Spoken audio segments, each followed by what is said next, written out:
দিছেন যে খারা বালা মানুষ, খারার খাজ বালা, খারার জীবন আদর্শ, খারা উত্তম কাজ করুন, খারা আল্লাহর কথা মতো চলুন, ওটাও পরীক্ষা করার লাগি এই দুনিয়ার জীবন। আর আমরা সবর আবার ঘুরিয়া যাইতে লাগবো আল্লাহর কাছে। এরকম নাই যে দুনিয়ার জীবন শেষ হয়ে যাইব আর সবকিছু শেষ, এরকম নাই। এটা তো ক্ষণস্থায়ী একটা জীবন। আমরা সবরও আল্লাহর দিকে ঘুরিয়া যাইতে লাগবো। আল্লাহ তাআলা ফরমাইতে ওয়াত্তাকু ইয়াওমান তুরজাউনা ফীহি ইলাল্লাহ, তুমি তাই সেই দিনটা ডরাও যেদিন আবার আল্লাহর দিকে ঘুরিয়া আইবা, সেই দিনটা ডরাও। সুম্মা তুওয়াফা কুল্লু নাফসিন মা কাসাবাত ওয়া হুম লা ইউজলামুন, আর এরপরে প্রত্যেকর পুরাপুরি হিসাব লওয়া হইব, খেয়রর উপরে কোনো জুলুম করা হইত না। অর্থাৎ আমরা এই জীবনের মকসদ, উদ্দেশ্য বা জীবনের টার্গেট হইল গিয়া আল্লাহর সামনে যখন আমরা উপস্থিত হইম, তখন আল্লাহ তাআলার সামনে আমরা ছাড় পাইতাম, নাজাত পাইতাম, আগুন থেকে নাজাত পাইতাম, জান্নাত যাইতাম পারতাম। ওটা হইল আমাদের মকসদ, ওটা হইল আমাদের টার্গেট। কারণ এই দুনিয়ার জীবনটাও আমরা দেওয়া হইছে আমরা আখিরাতরে গঠন করতাম, আখিরাত বানাইতাম, জান্নাত রে বানাইয়া যাইতাম। জান্নাত বানাইতে হইলে অনরইয়া জান্নাত বানাইতে লাগবো, জান্নাত অর্জন করতে লাগবো।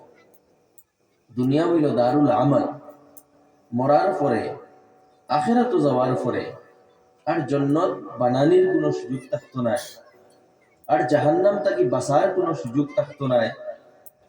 যা করতাম আমরা 40, 50, 60 বৎসরের জীবনের ভিতরে করতাম। আমরা এই 40, 50, 60 বৎসরের জীবনটা এমন ভাবে অতিবাহিত করতাম যে আখিরাত আল্লাহ তাআলার সামনে গিয়ে আমরা মুখ দেখাইতাম, আল্লাহ তাআলা যাতে আমাদের উপরে সন্তুষ্ট হই, সেই জায়গাতে গিয়া আমরা যাতে আমরা দুনিয়ার কৃতকর্ম দ্বারা লজ্জিত না হই, অপমানিত না হই। কারণ সেই জায়গাত আমরার কৃতকর্মের ডায়েরি, আমরার নামায়ে আমাল ওপেনলি খোলা হইব, সবার সামনে খোলা হইব, সবার সামনে প্রকাশ করা হইব। সেও আমরা ছাড় পাইতাম না, সেও পলায়ন করিয়া যাইতাম পারতাম না, সবার আল্লাহর সামনে হাজির হইতে লাগবে। তো সেই আখিরাতের সফলতা, আল্লাহরে রাজি এবং খুশ করা, আগুন থেকে বাঁচা, জান্নাত যাওয়া, ওটা হইল আমরা টার্গেট, ওটা হইল আমরা উদ্দেশ্য। আর ও উদ্দেশ্য এবং টার্গেট রাখিয়া আমরা যদি দুনিয়ার জীবনে অতিবাহিত করি, তখন আমরা দুনিয়ার জীবনও নেক বনতাম পারমু, ভালো বনতাম পারমু, আদর্শ বনতাম পারমু, আল্লাহ রসুলের হুকমর তাবেদার হিসাবে জীবনে অতিবাহিত করতাম পারমু। তো আমার দোস্ত হল, তো আমরা এই যে দুনিয়ার জীবন 40, 50, 60 বৎসরের জীবন, এই জীবনটা আমরা বড় গাফলতের মধ্যে কাটাই দেই, বড় অবহেলার মধ্যে কাটাই দেই। এই জীবনও চলতে সময় আমরা যে কয়েকটা দিন পাই, কেউ 40 বছর, 50 বছর, 60 বছর, কার কোন সময় মৌত হইব আমরা কইতাম পারতাম না। তো আমরা যেও দিন আছে, দুটোটা দিন আমরা পাইছি, আমরা বড় অবহেলার মধ্যে কাটাই। আমরা সামান্যতম চিন্তা করি না নিজের ব্যাপারে, যে আমার অবস্থানটা কিতা, আমার পজিশন কিতা, আর মরার পরে আমার লগে কি ব্যবহার করা হইব। আমরা 99% মানুষে এই ব্যাপারে সামান্যতম চিন্তা করি। বিভিন্ন চিন্তা আমরা আছে, টাকা পয়সা কিলা কামাইতাম, গড় কিলা বানাইতাম, গাড়ি কিলা লইতাম, আমরা প্রফেশনাল লাইফের চিন্তা আমরা আছে, অবশ্যই সেইগুলা থাকতো। কিন্তু এর চেয়ে বেশি চিন্তা কথা থাকতো যে আমি মরার পরে জান্নাত যাইতাম, আমি মরার পরে আল্লাহরে রাজি এবং খুশ করতাম, আমি দুনিয়ার জীবনকাল আল্লাহর মর্জির উপরে অতিবাহিত করতাম। ওখানে সবচেয়ে বেশি চিন্তা আমরা মাথায় থাকতো। তো আল্লাহ সুবহানাহু ওয়া তাআলা আমরা ওখানে নির্দেশ দিতরা, ইয়া আইয়ুহাল্লাযীনা আমানুত্তাকুল্লাহ, হে ইমানদার হল, তুমি তাই আল্লাহরে ডরাও, আর আল্লাহরে ডরাইয়া নাফরমানির কাজেরে ছাড়ো, গুনার কাজেরে ছাড়ো, হারাম কাজ ছাড়ো, নাজাইজ কাজ ছাড়ো, ভুল পথে চলা ছাড়ো। তুমি তাই ভুল পথে চলিও না। আর ও কথা সবসময় মাথাতে রাখো, চিন্তা করো, গুনাহ থাকি মুক্তি পাওয়া, গুনার কাজেরে ছাড়া সহজ হইব। ও কথা মাথাতে রাখো। তো ওয়াল তানজুর নাফসুম মা কদ্দামাত লিগাদ, প্রত্যেক মানুষে ওখান চিন্তা করো যে খাইলকুর লাগি সেই মানুষে কিতা ঘটাইছে। অর্থাৎ খাইলকুর চিন্তা করো, আখিরাতের চিন্তা করো, যে আমি মরার পরে আবার আল্লাহর সামনে গিয়ে উপস্থিত হইব, মরার সামনে আবার আল্লাহর সামনে হাজির হইব। সেই সময় আমার লগে কি ব্যবহার করা হইব, সেই সময় আমার অবস্থা কিতা হইব, সেই সময় আমি কিতা মুখ আল্লাহরে দেখাইব, সেই অবস্থার চিন্তা করো। কিতা অ্যাডভান্স আল্লাহর কাছে পাঠাইছো ওখানোর চিন্তা করো। কিতার ভিত্তিতে আমার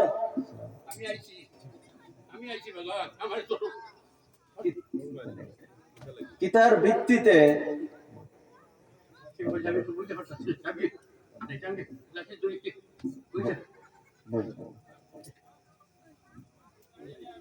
কিতার ভিত্তিতে আল্লাহরে রাজি করতাম পারবো, ওখান চিন্তা সব সময় আমরার মাথায় থাকতো। আল্লাহ রাসূল আলাইহিস সালাতু ওয়াস সালামে ফরমাইছেন, আল কাইয়িসু মান দানা নাফসা ওয়া আমিলা লিমা বা'দাল মাউত। বুজদার মানুষ হে, বুদ্ধিমান মানুষ হে, বুজদার মানুষ, বুদ্ধিমান মানুষ ও ব্যক্তি যে নিজর হিসাব করে, যে নিজর ব্যাপারে নিজর আমলের চিন্তা করে, নিজর আখিরাতের চিন্তা করে। আমি কিভাবে চলিয়ার, আমি নিজরে সংশোধন করতাম পারলাম নি, আমি নিজর ইসলাহ করতাম পারলাম নি, আমি গুনাহ থেকে বাঁচিতাম পারলাম নি, আমি আল্লাহরে রাজি করতাম পারলাম নি, এই ব্যাপারে যে সব সময় চিন্তা করে। ও আমিলা লিমা বা'দাল মাউত, আর মৃত্যুর পরের জীবন সম্পর্কে যে কাজ করে, মৃত্যুর পরের অবস্থারে সামনে রাখিয়া যে কাজ করে, আল্লাহ রাসূল আলাইহিস সালাতু ওয়াস সালামে ফরমাইতরা, সে ব্যক্তি বুদ্ধিমান, ও মানুষ বুঝদার, ও মানুষ শিয়ান। তো আমরা জীবনও সব সময় জীবন পথে চলতে সময় আমরা প্রত্যেকটা কথা, প্রত্যেকটা কাজ, প্রত্যেকটা সিদ্ধান্ত এই কথা চিন্তা রাখিয়া হইতো যে আমার আল্লাহ আমার উপরে রাজি হইতরা না নারাজ হইতরা। ও কথা চিন্তা রাখিয়া জীবনের প্রত্যেকটা কাজ হইতো যে মরার পরে আমার লগে কি ব্যবহার করা হইব, মৃত্যুর পরের জীবনে আমার লগে কি ব্যবহার করা হইব, এই কথা চিন্তা রাখিয়া আমরা আপনার জীবনকে অতিবাহিত করতাম। তখনও আমরার জীবন সংশোধন হইব, আমরা নিজরে সংশোধন করতাম। আর আল্লাহ তাআলা আমরারে সুযোগ দিছ। আল্লাহ তাআলা বড় দয়াবান, আল্লাহ তাআলা বড় রহিম রহমান, তাই আমরারে সুযোগ দিছ, আমরার উপরে দয়া করছ, আমরার উপরে মায়া করছ। আল্লাহ তাআলা দেখতরা যে আমরা নাফরমানি করিয়ার, গুনাহ করিয়ার, আল্লাহর কথার উল্টা চলিয়ার, কিন্তু এরপরেও আল্লাহ তাআলা আমরারে সুযোগ দিছ এবং আমরারে ডাকিতরা তুবু ইলাল্লাহি জামিআ, তুমি তাই সব আল্লাহর দিকে ঘুরিয়া আও, তুমি তাই সব নিজরে সংশোধন করো, তুমি তাই সবে গুনার কাজে ছাড়ো, কিতই বলা আল্লাকুম তুফলিহুন, তুমি তাই সফল হইবা। সফলতা হইল নাফরমানি ছাড়ার মধ্যে, সফলতা হইল আল্লাহরে রাজি করার উপরে, সফলতা হইল আল্লাহর দিকে ঘুরিয়া যাওয়া, আল্লাহর দিকে প্রত্যাবর্তন করার মধ্যে হইল সফলতা। তো আল্লাহ তাআলা বড় দয়াবান মায়াবান, আমরা ডাকিতরা যে আমরা আল্লাহর লগে জুড়ি যাইতাম, আল্লাহর লগে কানেক্ট হয়ে যাইতাম, আমরা জীবনে আল্লাহর গোলামের মধ্যে অতিবাহিত করতাম। তো আমার দোস্ত হল, বুজুর্গ হল, আজকে আমরা বড় গাফলতর জীবন অতিবাহিত করিয়া আমরা ম্যাক্সিমাম আমরা যারা নিজরে মুসলমান হই, আমরার হালত ওরা হয়ে গেছে যে আমরা হাগজে কলমে তো মুসলমান, কিন্তু আমরা আমল দ্বারা ইসলাম জাহির হয় না, আমরার চলাফেরার মধ্যে ইসলাম জাহির হয় না, আমরার কথাবার্তার মধ্যে ইসলাম জাহির হয় না, আমরার লেনদেনের মধ্যে ইসলাম জাহির হয় না, আমরার পারিবারিক জীবন সামাজিক জীবনও ইসলাম এবং দ্বীন জাহির হয় না। আমরারে পরিপূর্ণ দিনদার বানাইতে লাগবো। দিন এবং দিনদার হওয়া খালি তো কি একটা ফিন্দার নাম নাই, লম্বা কুর্তা একটা ফিন্দার নাম নাই। দিনদার হওয়ার মতলব আল্লাহ তাআলার গোলামের মধ্যে জীবনকে অতিবাহিত করা। নিজের ইসলাহ করা, নিজের সংশোধন করা, গুনার কাজ থাকি বাঁচিয়ারও। আমরা গুনাহ কোন কোন জিনিস এগুলাও বুঝি না। আমি সংক্ষেপে কিছু প্র্যাকটিক্যাল কথা হওয়ার চেষ্টা করবো যে আমরা জীবন কিভাবে অতিবাহিত হইত। আর আমি আশা করব যে আমরা ওগুলার উপরে আমল করতাম, আমরা নিজের জীবনটা বদলানোর চেষ্টা করতাম। তো সবর ফইলা হইল গিয়া ও নিয়ত করা যে আমি নিজরে বদলাইতাম। আমরা ইরাদা করতে লাগবো যে আমি নিজরে বদলাইতাম, আমি নিজরে ভালো মানুষ বানাইতাম, আমি নিজরে আল্লাহর লগে জুড়িতাম। কইলা ইরাদা করা লাগবে। ইরাদা না করলে, নিয়ত না করলে আমরা নিজরে বদলাইতাম পারতাম না। প্রত্যেক কাজের ভিত্তি হইল নিয়তের উপরে, ইরাদার উপরে। আপনি যদি ইরাদা করেন আপনি ভালো মানুষ বনতা, আপনি যদি ইরাদা করেন আপনি তাকওয়াওয়ালা বনতা, আপনি যদি ইরাদা করেন যে আপনি গুনাহ থেকে বাঁচিতা, তখনও আপনি গুনাহ থেকে বাঁচিতে পারবা। আর গাফিল যদি তা হয় তাহলে গুনাহ থেকে বাঁচিতে পারতা না। কইলা নিয়ত করা লাগবো যে আমি দিনদার বনতাম, আমি তাকওয়াওয়ালা বনতাম, আমি আল্লাহর মায়ার বনতাম, আমি আখিরাতে জান্নাত পাইতাম, আমি জাহান্নাম থেকে বাঁচিতাম। ওকতার ইরাদা করা লাগবো। এরপরে আল্লাহ সুবহানাহু ওয়া তাআলার দেওয়া যে বিধান যেগুলা, ওগুলা ফলো করা লাগবো। আল্লাহ তাআলা যেগুলা বিধান আমরা দিছই, এগুলা আমরার উপরে বড় দয়া করিয়া, বড় মায়া করিয়া, এবং যেটা আমরার লাগি বালা ওটা আমরা কইয়া দিছই। আল্লাহ তাআলা কোনো জিনিসের বুঝা এবং বার্ডেন আমরার উপরে ডালিয়া দিছই না, কোনো জিনিসের বুঝা ডালিয়া দিছই না। আল্লাহ তাআলা সেই কথার নির্দেশ আমরা দিছই যেটা আমরার লাগি বালা, যেটা সমাজের লাগি বালা, যেটা মানুষের লাগি বালা। কোনো বুঝা দিছই না আল্লাহ তাআলা। তো আমরা যখন এই কথার অঙ্গীকার এবং স্বীকার করবো, ঈমান আনবো আল্লাহর উপরে, তো ঈমান আনার উপরে আমরার উপরে বিভিন্ন জিনিস ফরজ হয়। এর মধ্যে কিছু আছে আরকান। আরকানের মধ্যে আল্লাহ রাসূল আলাইহিস সালাতু ওয়াস সালামে ফরমাইতরা বুনিয়াল ইসলামু আলা খামস, ইসলামের রুকুন, ইসলামের ভিত্তি পাঁচটা জিনিসের উপরে। প্রত্যেক গড়ের একটা ফাউন্ডেশন থাকে, কয়েকটা খুঁটি থাকে। বলা ইসলামের যে ফাউন্ডেশন, এই ফাউন্ডেশন হইল পাঁচটা জিনিসের উপরে। এই পাঁচটা জিনিস আমরার ভিতরে থাকতে লাগবো, তখন আমরা মুসলমান হইব। এছাড়া আরো বিভিন্ন জিনিস আছে, ফরজ আরো অনেক আছে। এই পাঁচটা ভিত্তি থাকতে লাগবে। এর মধ্যে শাহাদাতাইন অর্থাৎ নিজের ঈমানের ইকরারের পরে সবচেয়ে গুরুত্বপূর্ণ যে আল্লাহর বিধান এবং আল্লাহর হুকুম, এটা হইল নামাজ। কোরআনে পাকও বিভিন্ন জায়গায় আল্লাহ সুবহানাহু ওয়া তাআলা নামাজের নির্দেশ দিছেন। আর আল্লাহ রাসূল আলাইহিস সালাতু ওয়াস সালামে তো ফরমাইছেন ইন্না আহাম্মা উমুরিকুম ইলাইয়া আস-সালাত, তোমাদের সারা কাজ থেকে গুরুত্বপূর্ণ কাজ আমার কাছে নামাজ। অর্থাৎ সব কাজ থেকে ইম্পর্টেন্ট গুরুত্বপূর্ণ কাজ হইল নামাজ। হাদিস আল্লাহ রাসূল আলাইহিস সালাতু ওয়াস সালামে ফরমাইতরা আস-সালাতু ইমাদুদ্দিন, নামাজ হইল দ্বীনের খুঁটি। অর্থাৎ নামাজ আছে এর মানে দিন আছে, নামাজ নাই মানে দিন নাই। আর যারা নামাজ ইচ্ছাকৃতভাবে ছাড়বা, আল্লাহ রাসূল আলাইহিস সালাতু ওয়াস সালামে ফরমাইতরা মান তারাকা আস-সালাতা ফাকাদ কাফার, যে নামাজ ছাড়িব সে কুফরি গুনাহ করল। নামাজ ছাড়া মানে ঈমান হারা হয়ে যাওয়ার মতো, কুফরি গুনাহর মতো, ওলা মারাত্মক গুনাহ। তো আমার দোস্ত হল, আমার যুবক ভাই হল, গরো মা বই হল, প্রত্যেকরে আমরা অনুরোধ করবো যে প্রথমে আমরা নিজরে 5 ওয়াক্ত নামাজি বানাইতাম। আমরা পুরুষ, যুবক, নজওয়ান যারা, প্রত্যেকের উপরে জরুরি হইল যে মসজিদ হইয়া জামাতের সাথে নামাজ পড়া। আর গরো মা বইন হল ওয়াক্ত আমরা নামাজ পড়িতাম। নামাজের মধ্যে কোনো যাতে গাফলতি না হয়, নামাজরে গুরুত্ব সহকারে পড়িতাম, নামাজরে গুরুত্ব দিতাম, নামাজের মধ্যে কোনো গাফলতি যাতে না হয়। বিশেষ করে আমার যুবক ভাই হলরে কই, আজকে মসজিদে গেলে সফ মুরব্বী কয়েকজন বাদ দেখা যায়, কিন্তু যে যুবক হল যারার উপরে মসজিদ আওয়াজ জরুরি, তারা আলেকে মসজিদ আওয়াজ জরুরি যুবক হলের উপরে। এবং যৌবন অবস্থা থেকে অনেক যুবক হলে মনে করেন পরে আল্লাহ আল্লাহ করবো, পরে নিজরে আল্লাহর লগে জুড়িমু। জানিয়া রাখেন যৌবন অবস্থা থেকে যদি নিজের ইসলাহ না করা হয়, তো পরবর্তী নামাজ পড়িবা ঠিক আছে, কিন্তু যৌবন অবস্থায় নিজরে সংশোধন করলে যে আল্লাহ তাআলার তরফ থেকে রহমত পাইবা, এগুলো বাদে পড়লে হইতো না।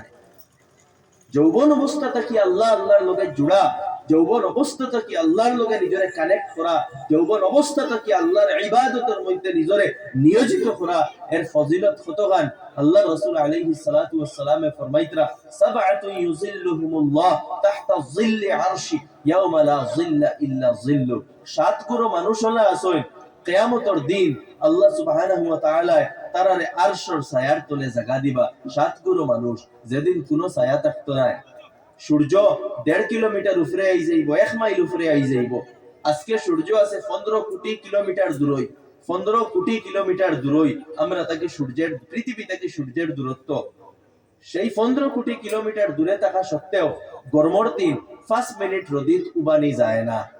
তো সেই অবস্থারে অনুভব করিয়া চিন্তা করো, যখন সূর্য মাত্র 1 মাইল উপরে আইব কি পরিমাণ গরম হইব, কি পরিমাণ বেচাইনি এবং কষ্টর অবস্থা হইব। আর কোনো ছায়া থাকতো নাই, কোনো গাছ থাকতো নাই, কোনো ঘর থাকতো নাই, কোনো ছাদ থাকতো নাই, কোনো কিছুর ছায়া থাকতো নাই। একমাত্র ছায়া থাকবো তো আল্লাহর আরশের ছায়া থাকবো। আর আল্লাহর আরশের ছায়ার মধ্যে খারা জায়গা পাইবা, এর মধ্যে এক গুরু হইলা ও শাবুন নাশাআ ফি ইবাদাতি রাব্বি, ও যুবক হল যারা যৌবন অবস্থা থেকে আল্লাহর ইবাদতের মধ্যে লাগিয়া আছে। আমার দোস্ত হল, যুবক ভাই হল, নিজের যৌবন অবস্থা থেকে আল্লাহ আল্লাহ করনেওয়ালা বানাও। মৃত্যু হার কোন সময় আইব আমরা কইতাম পারতাম না। নিজের প্রত্যেক দিনটা শেষ দিন মনে করো, কত দুর্ঘটনা হয়। ও আজকে কেন খাওয়া হইছে, কয়লার খনির মধ্যে আগুন লাগিয়া অসংখ্য মানুষ মারা গেছে। কয়লার খনিতে আগুন লাগার 1 মিনিট আগে, আধা মিনিট আগেও কেউ এখান চিন্তা করছেন না যেন কেন আমার শেষ সময়। আধা মিনিট আগেও কারোর চিন্তা আইসা না ওখান আমার শেষ সময়, কলিমা পড়িলাই ইকানো কারোর চিন্তা আইসা না। তো কার কোন সময় মৃত্যু আইব আমরা কইতাম পারতাম না। ইসলাহের সময় নাও থাকতে পারে, ইস্তিগফার পড়ার সময় নাও থাকতে পারে, তওবার সময় নাও থাকতে পারে। তাই বুদ্ধিমানের কাজ হইল, আল্লাহ রাসূল আলাইহিস সালাতু ওয়াস সালাম ফরমাইছেন, বুঝদার এবং বুদ্ধিমান ও মানুষ মান দানা নাফসা, যে নিজের হিসাব করে, ওয়া আমিলা লিমা বা'দাল মাউত, আর মৃত্যুর কথা চিন্তা করিয়া মৃত্যুর পরের জীবনের লাগি কাজ করে। সব সময় নিজরে মৃত্যুর লাগি প্রস্তুত রাখে। আল্লাহ রাসূল আলাইহিস সালাতু ওয়াস সালাম ফরমাইছেন, উদ্দা নাফসাকা মিন আহলিল কুবুর, নিজরে কবরের বাসিন্দা মনে করো। ওখান মনে করো আমার স্থান কবরের মাঝে, তখন গুনাহ থেকে বাঁচিবাই, নিজরে আল্লাহর লগে জুড়িয়া রাখতে পারবাই। এই মানসিকতা, এই মেন্টালিটি ডেভেলপ করো, দেখবাই নামাজ হইতো না। মসজিদ হইয়া জামাতের সাথে নামাজ পড়িবাই, আল্লাহর লগে জুড়িয়া রইবাই। তো নামাজরে গুরুত্ব দেও। যে মানুষ সকল মসজিদ যাবার লাগি বেচেন তখন সব সময় ও কথা চিন্তা থাকে যে জমাত কয়টার সময় হইব, আমি মসজিদও যাইতাম, গিয়া নমাজ পড়িতাম, বাদর অক্তর জমাত খানো ধর্মু, কোন মসজিদও ধর্মু, হিকানো জমাত কয়টার, সব সময় দিল মসজিদের লগে লাগাই থাকে। আল্লাহ রাসূল আলাইহিস সালাতু ওয়াস সালাম এরার ব্যাপারে ফরমাইতরা যে এরারে আল্লাহ তাআলা তার আরশের ছায়ার তলে জায়গা দিবা। তো আমার দোস্ত বল, আমরা নিজরে নামাজের লগে জুড়িতাম, আল্লাহর লগে জুড়িতাম। নামাজ একটা ফরজ রুকুন, আমরা উপরে এটারে আমরা ছাড়িতাম না, এটার মধ্যে গাফলতি করতাম না। এটা হইলো আমরা পরিচিতি, আমরা পেহচান, আমরা আইডেন্টিটি। নামাজের আমরা গুরুত্ব দিতাম, জামাতের সাথে নামাজ পড়িতাম, ফজরের সময় জামাতের সাথে জামাত আইয়া হাজির হইতাম। যে কাজও থাকি না কেন, গাড়ি চালানিত থাকি, খেত থাকি, দোকানও থাকি, আপনার অন্য কোনো কাজও থাকি, যে কোনো কাজও থাকি না কেন, আজান হয়ে গেছে, জমাতর টাইম হয়ে গেছে, যে মসজিদ দ্বারো ওখানে গিয়া জমাতর সাথে নামাজ পড়িতাম। তো নামাজ ঈমান আনার পরে সবচেয়ে বড় রুকুন হইল নামাজ। এরপরে দ্বিতীয় যে বিধান, যেটা রুকুন, তৃতীয় রুকুন, এটা হইল যাকাত। আমরা অনেক মানুষ সকলের উপরে যাকাত ফরজ হয়, অনেক মহিলা সকলের উপরে যাকাত ফরজ হয়। নিসাব পরিমাণ মাল থাকলে, যার কাছে নিসাব পরিমাণ মাল আছে তার উপরে যাকাত ফরজ। নিসাব পরিমাণ মাল কতখান আমি বিস্তারিত আলোচনা যাইতাম না। আপনার এলাকাত উলামা আছেন, ইমাম সাহেব আছেন, তান্তানটে জিকাইয়া আপনার ব্যক্তিগত অবস্থা জিকাইয়া, কারণ এগুলা ইন্ডিভিজুয়াল অবস্থা, প্রত্যেকের মাল সামান সমান নাই। আপনার অবস্থা ওটা জিকাইয়া আপনার উপরে যাকাত ফরজ কিনা ওটা জানিয়া, যদি ফরজ হয় আপনার যাকাত রে আদায় করবা। যাকাতের মধ্যে ফাঁকি দিবা না, যাকাতের মধ্যে গাফলতি করবা না। যাকাতের মধ্যে গাফলতি করলে কুরআনে পাক ও আল্লাহ সুবহানাহু ওয়া তাআলা দমকি দিতরা যে এইগুলারে, এই সোনা রূপা টাকা পয়সা এগুলারে গলানি হইব এবং গলাইয়া ওগুলা চৌকত লাগানি হইব, খানো ডালা হইব, গর্দনাত লাগানি হইব, চেহারাত লাগানি হইব, আরো বিভিন্ন ভয়ঙ্কর শাস্তি হল আছে। আর যাকাত ফাঁকি দিয়া আপনার মাল বাড়িত নাই, বরং এই মালের মধ্যে বেবরকতি আইব, এই মালের মধ্যে আরো কমি আইব, আপনার জীবন আরো বিপদ আইব। যাকাত যারার উপরে ফরজ, আমরা যাকাতের আদায় করতাম। আমরা আরকানের মধ্যে গুরুত্বপূর্ণ আরেক রুকন হইল রোজা। ও সামনে রোজার মাস, আর বড় মুবারক মাস রমজানুল মুবারক, বড় মুবারক মাস। শাবান মাস এখন চলে।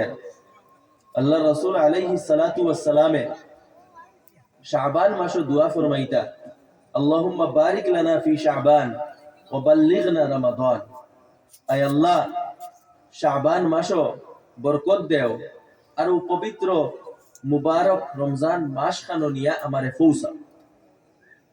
দেখো এই দুয়ার মাধ্যমে আল্লাহ রাসূল আলাইহিস সালাতু ওয়াস সালামে আমরারে শিখাইতরা যে রমজানের প্রতি আমরা আবেগ থাকতো, টান থাকতো। আল্লাহ রাসূল আলাইহিস সালাতু ওয়াস সালাম এই দুয়ার মাধ্যমে রমজানের প্রতি নিজের আবেগ এবং টানের ইজহার ফরমাইতরা যে আল্লাহ ও মুবারক মাস খানতা ফাওয়াইয়া দে, আল্লাহ ও মুবারক মাস খানতা ফাওয়াইয়া দে। কত কাতর সুরে অন্তরের একবারে গহরাই থাকি, অন্তঃস্থল থাকি আল্লাহ রাসূল আলাইহিস সালাতু ওয়াস সালামে দোয়া করতা। কোন কারণে রমজানের দিকে, রমজান ও ফৌজা অত আগ্রহ খেলে? কারণ এমন এক মাস, যে মাস আল্লাহ সুবহানাহু ওয়া তাআলা আমরার মতো গুনাহগার যারা, আমরা যাতে ও মাস পাইয়া নিজের গুনাহ থাকি বাঁচিয়া থাকতাম পারি, নিজের গুনার আদতরে ছাড়িতাম পারি, আল্লাহর রহমতের মাগফিরত লইয়া জান্নাতি বনতাম পারি। ওয়ার লাগি আল্লাহ তাআলা এই মাস দিছে। অত ফজিলত এই মাস, অত রহমত, অত মাগফিরত আল্লাহ তাআলা এই মাসে বর্ষণ করেন। হাদিসের মধ্যে আছে, যখন রমজান মাস শুরু হয়, ফুতিহাত আবওয়াবুল জান্নাহ, জান্নাতের দরজা খুলিয়া দেওয়া হয়ে যায়। গুল্লিকাত আবওয়াবু জাহান্নাম, জাহান্নামের দরজা বন্ধ করিয়া রাখা হয়ে যায়। সুফিদাতিশ শায়াতিন, শায়াতিন সকলরে বান্ধিয়া রাখা হয়ে যায়। কত মুবারক মাস! নেকির পরিবেশ আল্লাহ তাআলা দিয়া দেন, নেকির পরিবেশ আইয়, প্রত্যেক ইবাদতের সওয়াবরে বাড়াইয়া দেওয়া হয়ে যায়। নফল ইবাদত করলে ফরজের সওয়াব, এক ফরজ করলে 7 গুণ, 10 গুণ, 70 গুণ, এমনকি 700 গুণ পর্যন্ত বাড়িয়া সওয়াব পাওয়া যায়। সব সময় আল্লাহর রহমত বর্ষণ হইতে থাকে, সব সময় আল্লাহ তাআলা বান্দাওয়ারে মাফ করিয়া দিতে থাকেন। অসংখ্য বান্দাওয়ারে মাগফিরত করিয়া দেন, অসংখ্য বান্দাওয়ারে জাহান্নাম থেকে মুক্তি দেন। অত ফজিলতওয়ালা গুরুত্বপূর্ণ এক মাস আমরার সামনে। তো আমার দোস্তগণ, রোজা আল্লাহ তাআলা ফরজ করছে। রোজার পিছনে কিছু মাকাসিদ আছে, কিছু উদ্দেশ্য আছে। আল্লাহ তাআলা ফরমাইতরা রোজা কেন ফরজ করছে? লাআল্লাকুম তাত্তাকুন, যাতে তুমি তাই গুনাহ থেকে বাঁচনেওয়ালা বনে যাও।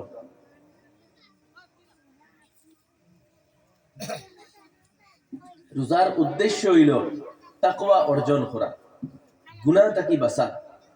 রোজার উদ্দেশ্য হইল গুনাহ থেকে বাঁচার ক্ষমতা অর্জন করা। কিভাবে? রোজায় আমরারে গুনাহ থেকে বাঁচার, আল্লাহর বিধানটা মানার একটা মেসেজ দেয়। কিতা মেসেজ? রোজা অবস্থায় আমরা সবে সকাল থেকে বিকাল পর্যন্ত খাওয়া, জলপান করা ওগুলা ছাড়ি দেই। সকাল থেকে বিকাল পর্যন্ত আমরা খাই না, আমরা জলপান করি না। হালেকে খাওয়া, জলপান করা এগুলা নাজায়েজ কোনো কাজ নাই, হারাম কোনো কাজ নাই। একমাত্র আল্লাহ তাআলা নিষেধ করছেন, ও কারণে আমরা ছাড়ি। আর না অন্য কোনো শক্তিয়ে আমরা ছাড়াইতে পারলো না। অনেক আল্লাহ তাআলা নিষেধ করছেন, আল্লাহ তাআলার নিষেধের কারণে আমরা সকাল থেকে সন্ধ্যা পর্যন্ত খাওয়া খাই না, আমরা জল পান করি না। তো রোজায় এই মেসেজ আমরা দের যে আল্লাহর হুকুমের কারণে তুমি হালাল জিনিস ছাড়ি দিছো, খাওয়া ছাড়ি দিছো, জলপান করা ছাড়ি দিছো পুরা 1 মাসের লাগিয়া, সেই আল্লাহর হুকুমের কারণে বাকি 11 মাস হারাম নাজায়েজ নিষিদ্ধ কাজগুলোও ছাড়ো। যে আল্লাহর হুকুমের কারণে খাওয়া ছাড়ি দিছো, জলপান করা ছাড়ি দিছো, সেই আল্লাহর হুকুমের কারণে তুমি তাই মিছা মাছ ছাড়ো, চুরি করা ছাড়ো, অন্যরে গালি দেওয়া ছাড়ো, অন্যরে কষ্ট দেওয়া ছাড়ো, অন্যর উপরে জুলুম করা ছাড়ো, অন্যর হক মারা ছাড়ো, প্রতিবেশীরে দুঃখ দেওয়া ছাড়ো, মদ খাওয়া ছাড়ো, ড্রাগস খাওয়া ছাড়ো, ড্রাগসের ব্যবসা ছাড়ো, বলির হক মারা ছাড়ো, হারাম ব্যবসা ছাড়ো, অন্যান্য মানুষের হক মারা জমিন মারা ওগুলা ছাড়ো, সেই আল্লাহর হুকুমের কারণে।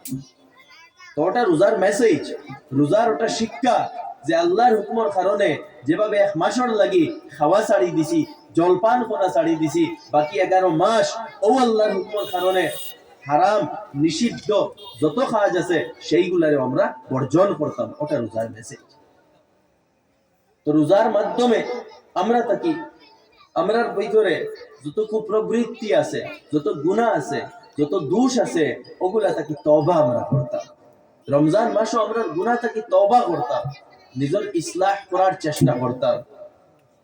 আমরা জীবনে যত গুনাহ আছে সেই গুনাহগুলারে মাফ করার চেষ্টা করতাম, সেই গুনাহগুলার তাকি আমরা বারণের চেষ্টা করতাম, তওবা করতাম।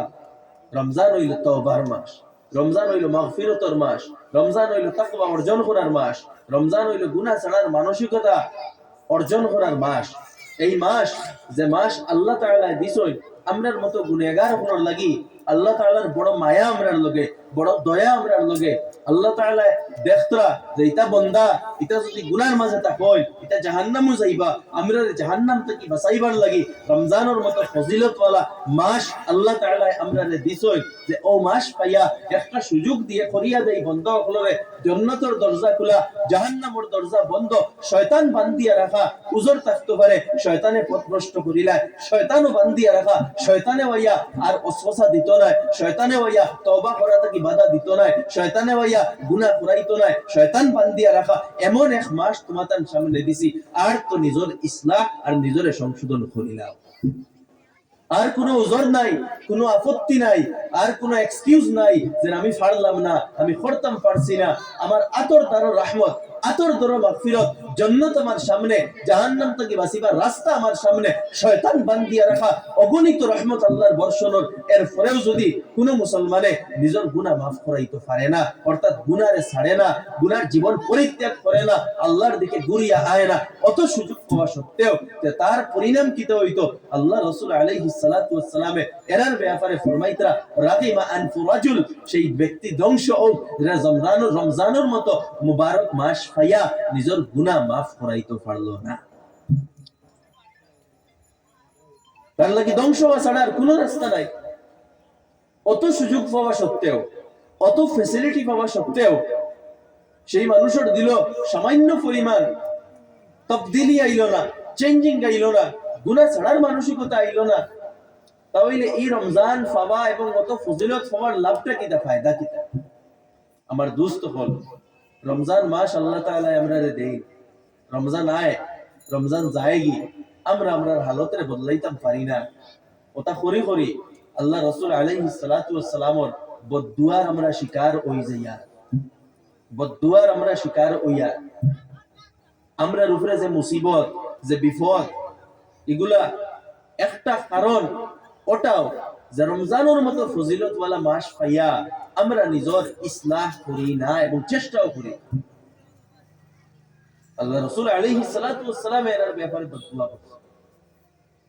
আমার দোস্ত বল, এই আগন্তুক রমজান, এই রমজানটা নিজের জীবন পরিবর্তনকারী রমজান বানায়, এই রমজানটা নিজের জীবন বদলিলাই, গুনার সারা কাজরে ছাড়ি দেন, আল্লাহর সামনে খান্দই, রহমত বর্ষণ হয়, মাগফিরত বর্ষণ হয়, কিন্তু আমরা সেই রহমত লওয়ার যাই না, সেই মাগফিরত আনার যাই না। আমরা গাফিল থাকি, আমরা গুনাহ থাকি আমরা হরতাম পারি না, গুনার অবস্থান থেকে আমরা হরতাম পারি না। গুনাহ মাফ করাইতে হইলে প্রথমে গুনার অবস্থান থেকে হরতে লাগবে, ওটা হইল তাওবা। গুনাহ থেকে সরে যাওয়া, যার কারণে সব গুনাহ থেকে ছাড়ার মানসিকতা আমরা ভিতরে আনতে লাগবে। গুনাহ যাতে জীবনে থাকে না, নামাজের মধ্যে গাফলতি থাকলে নামাজ পড়া শুরু করে দিতা, অন্যর হক আপনার তলে থাকলে রিটার্ন করে দিতা, খেয়রে কষ্ট দিয়া থাকলে মাফ চাইলেইতা, অন্য কোনো গুনাহ হকুকুল্লাহর গুনাহ করিয়া থাকলে আল্লাহর কাছে মাফ চাইলেইতা, বন্দার হক মাফ করিয়ে গুনাহ করিয়া থাকলে বন্দার কাছে মাফ চাইলেইতা। ওটা হইল তওবা। গুনাহ থেকে বইলা হরতে লাগবো। এরকম হয় না যে আমি মাফ চাইয়া অন্যর জমিন আমার তলে, অন্যর হক আমার তলে, অন্যর টেকা আমার খান্দ, আমি ঘুষ খাইয়ার, সুদ খাইয়ার, মদ আমার গরো চলের, নাচ গান চলের, ডান্স চলের, বেফরদামি চলের, আর আমি কইয়ার যে আমার গুনাহ মাফ করি দেও। এই অবস্থাত গুনাহ মাফ হয় না। আল্লাহ সারা গুনাহ মাফ করিয়া দেয়। ইন্নাল্লাহ ইয়াগফিরুয যুনুবা জামিআ, সারা গুনাহ আল্লাহ মাফ করিয়া দেন, কিন্তু শর্ত কিটা? ওয়া আনিবু ইলা রাব্বিকুম ওয়া আসলিমু লা, আল্লাহর দিকে প্রত্যাবর্তন করো, আল্লাহর দিকে ঘুরিয়া আও, আল্লাহর সামনে নত হয়ে যাও। বেখর দিনদারি, বানাওটি দিনদারি, টকটকামির দিনদারি আল্লাহ কবুল করুন না। আপনারা যদি মনে করেন হারাম মাল বেশ করে কামাইছেন, বনির হক মারছেন, বাইর হক মারছেন, প্রতিবেশীর হক মারছেন, অন্যর টাকা মারছেন, সুদ লইছেন, ঘুষ লইছেন, আপনার গেছে, অন্যর হক আপনার গেছে, জুলুম আপনার খান্দ, আর আপনি যদি মনে করেন বারবার হজ যাই মুগি, উমরাত যাই মুগি, সারা গুনাহ মাফ হয়ে যাইব, এটা সম্ভব না। এটা সম্ভব নাই। শর্ত হইল ওয়া আনিবু ইলা রাব্বিকুম ওয়া আসলিমু লাহু, আল্লাহর দিকে ঘুরিয়া আও, আল্লাহর সামনে নত হয়ে যাও, গুনার জীবন ছাড়ি দেও, যা গুনাহ করছলাই পরিশোধ করে দেও, আর গুনাহ তাকিও না, এরপরে মাফ হইব। গুনাহ রোয়ার অবস্থায় গুনাহ মাফ হয়। আমরা এই জায়গা গলত ফাহমি এবং ভুল বুঝাবুঝির মধ্যে থাকি। আমরা গুনার উপরে থাকি আর মনে করে গুনাহ মাফ হয়ে যাইব, গুনাহ করতে থাকি, গুনাহ অবস্থায় থাকি কই গুনাহ মাফ হয়ে যাইব, এটা সম্ভব না। হ্যাঁ, হইতো পারে, জীবনও বেজান গুনাহ হইতো পারে, সময় সময় গুনাহ হইতো পারে।